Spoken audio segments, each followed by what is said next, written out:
Welcome to this DelfStack tutorial video. In today's tutorial, we will learn how to share a Google form with others.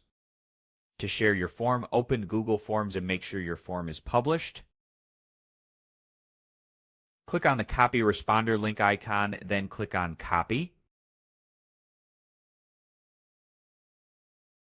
You can send this link to the desired person or share it with anyone. Another way is to click on the responder link again and shorten the URL. This will give you a shortened URL that you can copy and send. If you want to embed the form on a website, click on the three dots and select Embed HTML. Click Copy and paste the code into your website. You can also share the form with collaborators by clicking the plus icon. Give editor access to anyone with the link, then copy and send them the responder link.